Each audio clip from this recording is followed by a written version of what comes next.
Hello and welcome back to another vlog. So actually एक वर्ष होऊन गेलं असं माझा लास्ट व्लॉग आला तेव्हा. ते पण मी मोठं व्लॉग नव्हता तो. It was a proper travelling vlog. मी लोणारला गेलो होतो विथ तुषार. त्याच्यानंतर असं झालं की I sold my GoPro to get a decent camera. मला एक मिररलेस कॅमेरा घ्यायचा होता. So I sold my GoPro to get the cam. आणि त्याच्यानंतर मी पण फारसा पुढे राईडला गेलो नाही. I got a DJI Action 2. I tried to record it when I was traveling to Hampi. Me last फेब्रुवारीमध्ये हम्पीची राईड केली होती. त्याच्यानंतर परत मी कुठली मेजर राईड पण नाही केलेली आहे. So there was nothing to record at such. आणि त्यानंतर काइंड ऑफ माझी सवय गेली. I became more lazy. आत्ता कुठे राईडला नाही चाललो मी. ॲक्च्युली झालं कसं की 2-3 महिने झाले मी एक इश्यू फेस करतोय माझ्या बाईकसोबत. आणि आता तो इश्यू खूप जास्त व्हायला लागला होता. तर त्याचं रिझन कळत नव्हतं. झालं असं होतं की सप्टेंबरच्या एंडला मला गोव्याच्या राईडला जायचं होतं. मी फुल प्लॅन करत होतो की बाईक घेऊन जायचं आहे. माझे बुकिंग्स वगैरे पण सगळे ऑलमोस्ट झाले होते. And I gave my bike for regular periodic servicing. आणि त्यावेळेला बाईक सर्व्हिसिंगला देताना मी जस्ट मेन्शन केलं होतं की लास्ट डिसेंबरपासून मला थोडंसं असं जाणवतं की गाडी माझी एका लेफ्ट साईडला लीन होती आहे म्हणून. त्याचा मला पहिल्यांदा हातावरती लोड पण याचा. But eventually that load went of. एकतर मला वाटलं की बाईक नीट झाली असेल किंवा मग माझ्या हाताला त्या गोष्टीची सवय झाली असेल. So I just mention it in the passing. And then the service सेंटरचा जो इन्चार्ज आहे so he send the bike to get check for if there is any fork out or something. त्यानंतर तो बोलला की okay your bike is ready. I went to pick it up. आणि मला जाणवलं की आता बाईक माझी राईट साईडला लीन होती आहे. त्यांनी सर्व्हिस सेंटरलाच 2-3दा ट्राय पण केला. त्यावेळेला मला थोडंफार ओके वाटलं. So I got my bike back home. पण झालं असं की बाईक राईट साईडला लीन पण होत होती. त्यासोबत राईट हातावरती म्हणजे उजव्या फोरामच्या एरियामध्ये खूप जास्त लोड वाटायला लागला मला. माझा हात कंटिन्युअसली दुखत होता. गणपतीच्या वेळेला मी बाईक परत त्याच्या सर्व्हिस सेंटरला दिली. त्याला म्हटलं की तुला वाटल्यास एक आठवडाभर ठेवून घे, मला काही प्रॉब्लेम नाही, but just solve the issue. त्यांनी परत एकदा फोर्कआउट कर्जा पाठवला. They change the cone set as well. त्याच्यानंतर 1-2 दिवस गाडी ओके चालली. परत प्रॉब्लेम आला. This continued for so long. त्यानंतर मग मी बजाजच्या ऑफिशियल सर्व्हिस सेंटरला गाडी दिली. त्यांनी पण ती जवळपास एक 4-5 दिवस ठेवून घेतली. Even they check for fork out and everything. They replace the cone set जसं त्यांनी मला as per the bills at least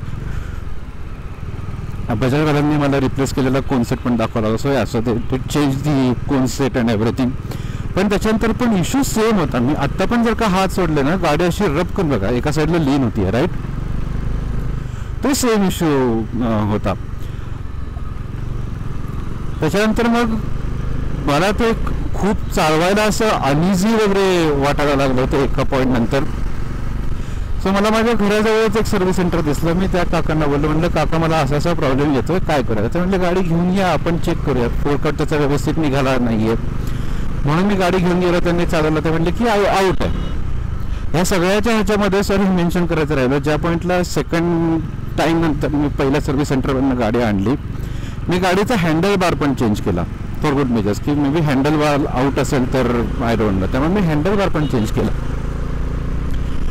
so जेव्हा थर्ड टाईम सर्व्हिसिंगवर त्या गाडी दिली त्यांनी परत एकदा फोर्क वगैरे काढून दिला. मला पहिला 1-2 दिवस चालवायला पण खूप छान वाटली. पण नंतर परत सेम इश्यू. माझ्या हातावरती लोड येतोय and I was feeling just simply helpless. सो तिसऱ्यांदा गाडी आणली. Issue same. आणि ह्या वेळेला असं मला स्वेलिंग वाटायला लागलं माझ्या हातामध्ये, माझ्या शोल्डर, माझ्या नेक रिजनवरती राईट साईडनी कम्प्लीट. सो आय डिसाइडेड की अजून एक चान्स घेऊया. म्हणून मग मी शुक्रवारी आय गेस शुक्रवारी मागच्या गाडी वाकडला नेली. तिथे अजून एक सर्व्हिस सेंटर आहे. ही स्पेशलायझेस in big bikes.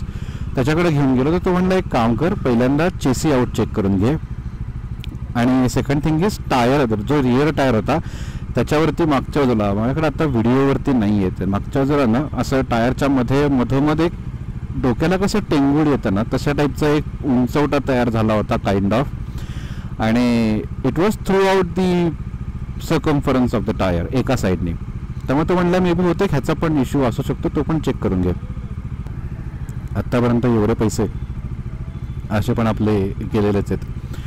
So let's replace the rear tyre. त्यामुळे मी रिअर टायर रिप्लेस केला and the difference it was like immediate गाडी चालवताना, हँडलिंग अँड एव्हरीथिंग.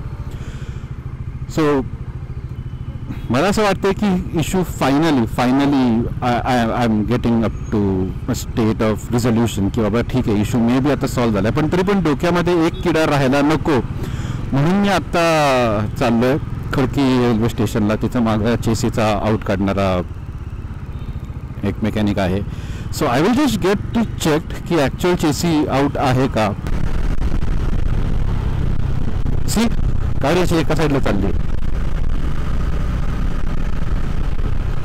मला 2-3 लोक बोलले की डॉमिनार 400 UGचा हा इश्यू आहे की गाडी एका साईडला लीन होते.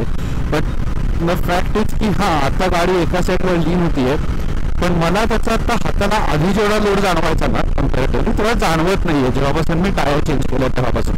हां, ऑब्व्हियसली माझा हात ऑलरेडी इंज्युअर्ड आहे आता ह्या पॉईंटला. मसलला, माझ्या शोल्डरचा जो वरचा मसल येतो त्या मसलला थोडीशी सूज आलेली आहे. त्यामुळे मला पल्सर चालवताना पण हाताला आजकाल थोडंफार दुखतं आणि मला एवढं कन्फर्म माहिती आहे की त्या गाडीमध्ये काहीही प्रॉब्लेम नाही आहे. So it's all about the weight of the bike. Pulsar light weight आहे त्यामुळे थोडंसं दुखतं. मे बी आता ह्या पॉईंटला जर का मला थोडंसं दुखत असेल तर it must be because this bike is heavy compare to Pulsar. हे त्याच्यामुळे सुद्धा असू शकतं की बाईकच हेवी आहे त्यामुळे थोडंफार बॅलन्सिंग करताना it's still giving me some pain, some problem. Maybe problem निघून गेला आहे पण माझ्या हातामध्ये ऑलरेडी आत्ता इंजुरी आहे पहिल्या प्रॉब्लेममुळे. त्याच्यामुळे मे बी मला अजून पण थोडंसं दुखत असेल. I just want to get माझ्या डोक्यातनं मला तो किडा काढून घ्यायचा आहे. त्यामुळे आत्ता चाललं आहे. एकदा जर का चेसी त्यांनी चेक केली आणि सांगितलं की नाही बाबा तुझ्या चेसीला आउट नाही आहे, आय एम गुड ना. ओके, ॲपेरेंटली आज काम नाही होऊ शकत. त्यांना कुठेतरी बाहेर जायचं आहे. So I what is number. He told me whenever next time जेव्हा की आम्ही प्लॅन करत असेल to visit him just give him a call.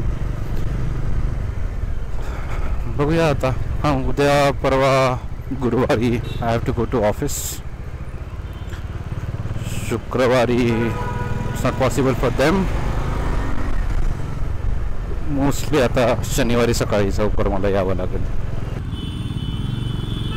म्हणजे कोणी विचार केला असेल की आपल्याला अशी भर रस्त्यात गाडी पार्क करता येते म्हणून. सुपर ह्युमन्स, या super humans.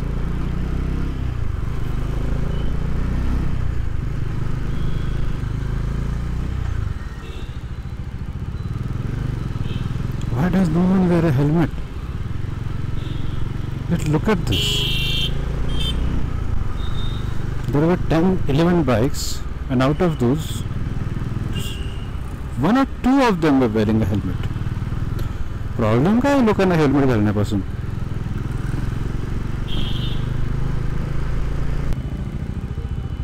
Yeah, just look at him. Not even commenting anything on that right now. You do you, brother. असेल काहीतरी मजबुरी भावाची की त्याला पटकन कुठेतरी पोचायचं असेल म्हणून ते एकदम रॉंग साईडनी येऊन, ते पण सॉलिड 2 लाईनचा रोड असताना रॉंग साईडने येऊन सिग्नलला थांबला आणि सिग्नल सोडायच्या बरोबर 1-2-3 सेकंद आधी निघाला सुद्धा. असेल काहीतरी प्रॉब्लेम असेल त्याचा.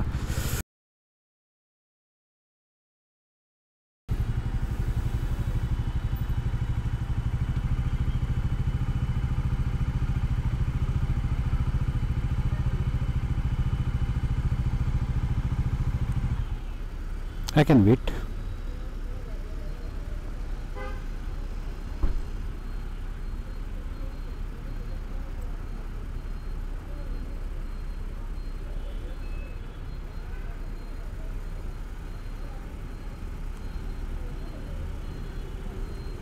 And